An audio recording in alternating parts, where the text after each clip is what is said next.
Bueno, muchas gracias al doctor Juan Pablo Godoy y al doctor Luis Felipe Noreña por las reflexiones presentadas y su análisis sobre la normatividad aplicable a este tipo de garantías. Para cerrar nuestro primer módulo, a continuación desarrollaremos el panel de discusión, el cual invitamos a participar a nuestros expositores, a la doctora Miriam Estela Gutiérrez, y este panel será moderado por el doctor Luis Eduardo Cravijo, vicepresidente jurídico de FASECOLTA. Bueno, Ingrid, muchas gracias y de verdad absolutamente feliz. Creo que tenemos un inicio con broche de oro de una temática absolutamente relevante que por sí misma creo que daría para que hiciéramos todo el evento.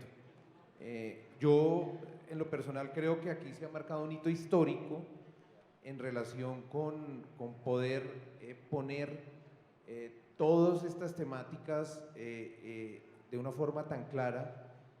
Doctora Miriam Estela, la verdad, el estado del arte que usted nos entregó hoy, a nosotros que estamos en la industria y que campeamos en el día a día, nos metemos en cada caso particular, cada fallo, poder levantar, digamos, la cabeza y ver un poco toda la situación, todo el estado del arte, es de una enorme valía. Y a Juan Pablo y a Luis Felipe, pues ese recorrido, ese análisis crítico, constructivo, por supuesto, pues nos pone en un foro de una discusión de una importancia histórica de verdad para la industria en esta línea de negocio. Y retomando lo que decía Juan Pablo, creo que de lo que estamos hablando aquí en últimas es de eso, de armonización. Aquí no se trata de hablar de una supremacía o una aplicación preferente, sino que en aras, como bien lo decían, de cumplir esos fines del Estado, pues logremos buscar siempre esa senda de armonización para que nosotros como industria aportemos al cumplimiento de uno de los fines y aportemos en nuestra función, que es efectivamente una adecuada garantía. Y en este orden de ideas, pues yo sí quisiera pues comenzar con algunas preguntas.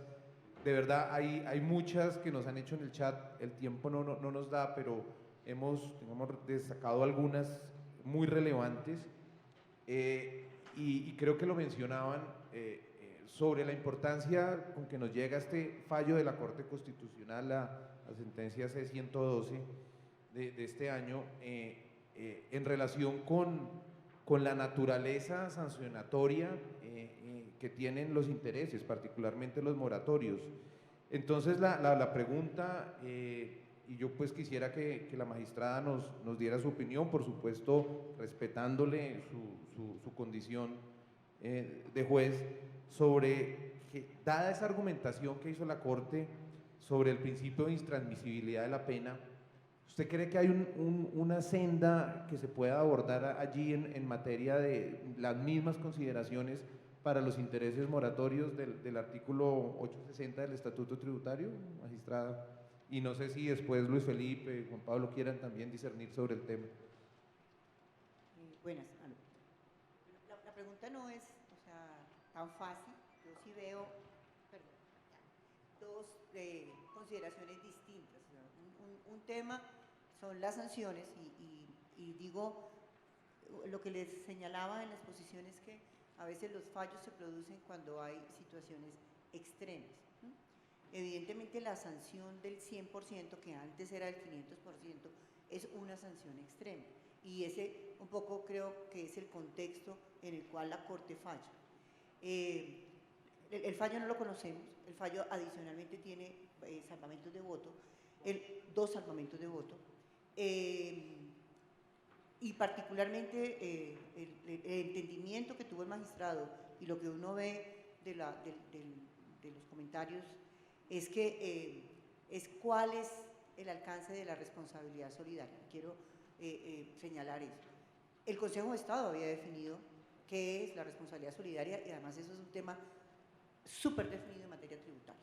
Y creo que ahí, como el tema tributario también a veces es tan especial, pues el entendimiento que tuvo la Corte lo entiende diferente. Entonces, si vamos a analizar el tema de los intereses de mora y si puedo darle el mismo rasero y el mismo criterio de aplicación, pues en principio no. Aquí lo único que se declaró inexequible fue la sanción por devolución improcedente del 100. Otro juicio será cuando se evalúen los intereses de mora y si se van digamos, un poco a interponer otra acción de inexequibilidad para decir que tampoco se cubren los intereses de mora. Frente a los intereses de mora, ¿cuál es mi inquietud particular? Yo creo que los intereses de mora no son sancionatorios exclusivamente. El interés de mora tiene un doble componente. Tiene un componente que es, y particularmente el tributario, y así lo ha reconocido también la Corte, en el cual hay una parte que es la actualización de la obligación, porque no, y menos en términos tan largos, la obligación no es igual en estas economías, y otra parte que tiene el componente sancionatorio, pero tiene los dos. Y no puedo desligar que cumple también la función de actualizarle el valor que la DIAN necesita o que entregó y que se lo van a devolver en 10 años después. O sea, no le pueden devolver la misma suma. Entonces, dejaría ahí como esa primera parte. No sé, Juan Pablo, Sí, Felipe.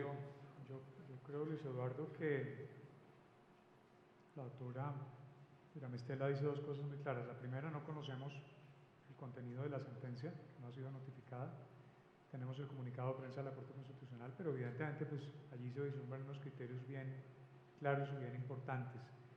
Y dice una segunda parte que tendrá que ser objeto de estudio en su momento, si le corresponde en razón de sus competencias y de sus responsabilidades, por lo cual todos aquí entendemos que no hay ningún pronunciamiento, ni prejuzgamiento, ni cosa semejante.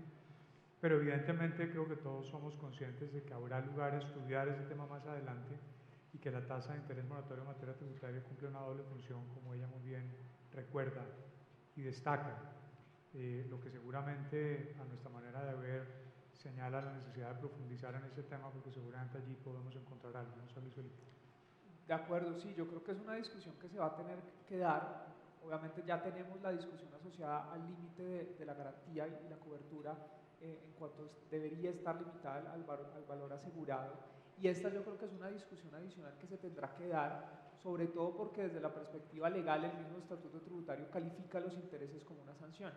Evidentemente, allí también hay una discusión asociada a que en últimas también hay un componente de actualización del dinero y pues habrá que ver cómo juegan esos dos componentes a la hora de definir si los intereses deberían estar cobijados por el fallo de la Corte o no, o por lo menos por los criterios que ha dado a modo de obiter dicta.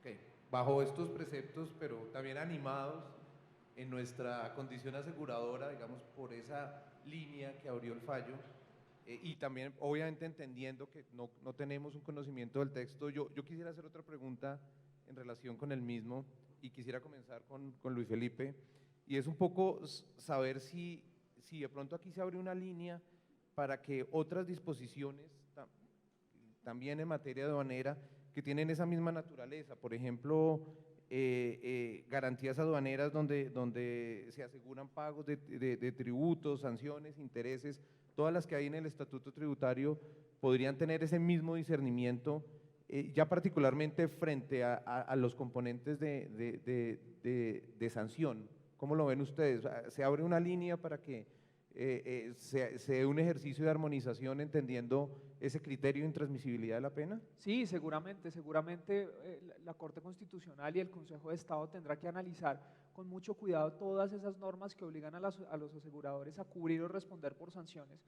porque por lo menos lo que se puede ver del comunicado de prensa de la Corte Constitucional es que el asegurador, cuando termina respondiendo por una sanción en materia tributaria o en materia aduanera, está respondiendo indirectamente por la sanción o directamente, de hecho, por la sanción que se impuso por un hecho sancionable que él no cometió. Y desde esa misma perspectiva, desde ese mismo análisis, uno podría trasladarlo a las garantías aduaneras. Básicamente el asegurador tampoco tiene ningún rol en la configuración del hecho o del siniestro y por esa misma razón tampoco debería participar en las sanciones que se puedan derivar de este. No sé si la magistrada, pues entendiendo su posición, En ese sí me es muy complejo. Yo no puedo anunciar ni comprometerme pues en esta evaluación, pero yo sí veo los temas distintos. O sea, yo quisiera conocer el fallo, pero siento que el concepto de responsabilidad solidaria toca volverlo a estudiar y volverlo a estudiar. ¿Y qué es la responsabilidad solidaria y cuál es la responsabilidad que se derivan de los seguros de cumplimiento? Yo veo dos cosas diferentes. Hasta ahora empezó este debate, déjenme decirle, me imagino que tanto ustedes, el problema es que ustedes son los dolientes, ¿sí? Pero este debate que está abriendo la Corte hasta ahora arranca. Entonces, vamos a ver un poco, incluso en la siguiente Corte o en la Corte que ahora arranca, si se mantienen los mismos criterios. Eso no se sabe y no es lo que uno quisiera quedar como al vaivén. Pero hasta ahora arrancamos, yo sí veo las dos cosas distintas, creo que toca analizar, aquí es un seguro de cumplimiento, ¿a qué me comprometí? Lo miraría con otro rasero, pero tocará mirar, creo que incluso casi que cuando se conozca la sentencia, un foro para poder evaluar a minucia qué más se deriva de la misma, ustedes deberían estar mirándolo, creo. Sí. Muchas gracias. No sé si Juan Pablo quieras… No, yo creo que eso es lo que corresponde, un análisis en profundidad una vez conozcamos el texto completo de la sentencia, pero sí creo que es importante poner de relieve la condición de la compañía aseguradora como garante y no como deudor solidario, porque obviamente ahí hay unas líneas bien claras, como la propia magistrada nos recordaba, y obviamente eso es lo que va a marcar el sentido de sus roles y responsabilidades, como decía al inicio, y la necesidad obviamente de que todos idealmente podamos propiciar un marco regulatorio más claro, una menor litigiosidad y unos menores costos transaccionales inherentes en este tipo de espacios de la economía del país. Gracias, Juan Pablo, y sigo contigo. Dado que lo acabas de decir bien, hay que tener una definición muy clara de esos dos roles, del deudor principal y las características del garante. Yo quisiera, digamos, que nos comentaras que si en esa línea, y dado que en muchos casos se ve que estos tiempos de fiscalización se han hecho más amplios, y pues por supuesto esto conlleva pues la suma y la acumulación de intereses, no necesariamente la discusión que acabamos de tener sobre moratorios o no, y estos pueden llegar a exceder la suma o el valor asegurado frente al valor del contrato. ¿Ustedes cómo ven esto? ¿Creerían que debe haber un lineamiento de respeto, digamos, a las condiciones contractuales pactadas, o realmente se puede tomar otra línea en ese sentido? Ahí es donde el tema hace crisis. Yo creo que es muy importante que la compañía aseguradora pueda entender la dimensión del riesgo que asume y determinar una prima acorde con la cobertura del riesgo, porque de nuevo estamos hablando de relacionamiento jurídico y en ese sentido, pues obviamente uno tendría que pensar cuál fue la razón de ser de la norma sobre suspensión de intereses 2 años a partir de la admisión de la demanda. Una norma que obviamente trataba de alguna manera de que ni el contribuyente ni el usuario aduanero tuvieran que asumir las consecuencias derivadas de la tardanza en la resolución de las causas jurídicas, que no es por supuesto ni mucho menos un asunto atribuible a los magistrados, sino a la congestión judicial, que es parte fundamental del problema en el que todos deberíamos estar trabajando, y ya de hecho hay algunas iniciativas muy importantes en ese sentido. Pero evidentemente, para pasarle a Luis Felipe la palabra, está claro que la suspensión de intereses 2 años después de la admisión de la demanda no es suficiente para poner un verdadero límite al crecimiento de la corriente y a la desproporción que esto representa frente a la suma asegurada, lo que hace que esto se convierta en un caso crítico. Luis Felipe. De acuerdo. Sí, yo creo que ese es uno de los puntos más críticos que hemos visto en la jurisprudencia y también en la forma en la que la DIAN está aplicando las normas tributarias, el límite de la cobertura y sobre todo el respeto al valor asegurado. Y en eso obviamente, como lo habíamos anticipado, hay que armonizar estos dos mundos tan importantes, el derecho público y el artículo 860 del estatuto, que establece la obligación del asegurador de cubrir unas obligaciones garantizadas, y por otro, digamos, el Código de Comercio y las pólizas que en últimas definen esas obligaciones garantizadas. Y evidentemente se prestan confusiones también por la forma en las que en muchas ocasiones están redactadas las pólizas, porque básicamente en muchas pólizas se transcribe literalmente el artículo 860 del estatuto, que da, digamos, lugar a todas estas condiciones, pero no se hace, digamos, el énfasis necesario en el valor asegurado, y obviamente eso es relevante de cara a dar discusiones. Es que si no se transcribe, la DIAN no acepta la póliza. Claro, y ese es el otro problema. Es que ese es el otro problema. La letra menuda. Claro, y ese es el otro problema, porque tenemos la tensión. Entonces, si la aseguradora se pone creativa, entre comillas, o tratando de proteger sus intereses, seguramente la DIAN no va a aceptar la póliza y con base en ello, digamos, el tomador no va a poder acceder a los beneficios de una devolución más rápida. Entonces, tenemos esa tensión que yo creo que en últimas no se resuelve simplemente con las pólizas, sino también con un análisis muy cuidadoso desde el punto de vista jurídico de cómo deben armonizarse estos dos mundos, la regulación del estatuto tributario y la del Código de Comercio, porque por lo menos a nuestro juicio, y aquí hablo también por Juan Pablo, pues no existe esa incompatibilidad, al menos digamos desde nuestra perspectiva. Entiendo la dificultad, magistrada, y no la voy a poner en calzas prietas, pero por supuesto. Quiero solo hacer una acotación. Miren, en la línea de tiempo que traen Juan Pablo y Felipe, ustedes, y quiero también porque a veces también hay mitos, y yo sí quiero aclarar un tema de los mitos. Entonces, el tema de los intereses de mora y el tema de la congestión judicial. O sea, ahí hay un mito grandísimo y si ustedes aprecian, no sé, en el primer slide que les expuse, o sea, en la sección cuarta que se conocen asuntos tributarios, las entradas, o sea, vamos a suponer 1000 entradas de sentencias o 1000 y sacamos más, sacamos 1200. Estamos fallando casos que llegaron a la corporación en 2009, o sea, en 2019. O sea, tenemos, radicados que no nos demoraba más de 2 años. El problema no está ahora cuando va al juez. El problema es en la fase, lo que dura el tiempo, y aquí nos falta un actor que es la DIAN, el tiempo que demora para poder llegar a hacer esa revisión en la autoridad tributaria. Ahí es donde está el problema. Eso pienso que es un tema relevante. Y la otra, el tema, oiga, los casos que llegaron son los extremos, pero si ustedes miran estos casos, es que hay sociedades que llevaban 4 meses de constituidas con una póliza, con unas devoluciones de 1.000 millones. O sea, ¿dónde quedó también el juicio para poder medir en el riesgo que estaba cogiendo la compañía la prima que estaba cobrando? Es un poco lo que los casos extremos, pero son discientes. Yo no resisto la tentación a propósito de lo que la magistrada recuerda de manera muy importante, y es cómo ha venido ocurriendo el proceso de discusión de obligaciones tributarias aduaneras en el país en todos estos años. Como ustedes saben, la legalidad de los actos de la administración tributaria, de los actos de liquidación de la administración tributaria, es revisada inicialmente por la propia administración, que es en lo que consiste el privilegio de la decisión previa, que no es nada menos que la semilla del derecho administrativo, que la propia administración pueda revisar la legalidad de sus actos antes de que el juez de los actos de la administración lo haga, que es el juez contencioso administrativo, como dice la doctora Miriam Estela.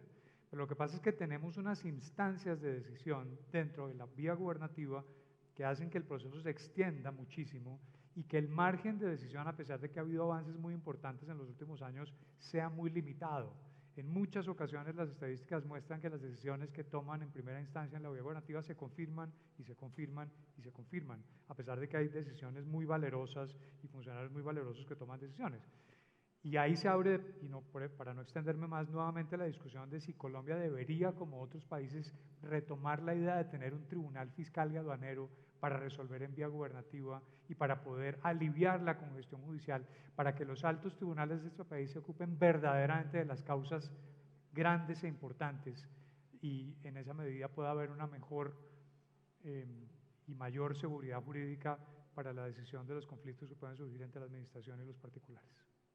Muchas gracias, magistrada, muchas gracias, Juan Pablo. Ya para irnos, quisiera hacerle a cada uno una pregunta de reflexión final de lo que nos queda. Yo veo que más allá, digamos, de la posición que Juan Pablo, Luis Felipe le han tomado, de que no se necesita o la armonización, el camino, digamos, está muy claro.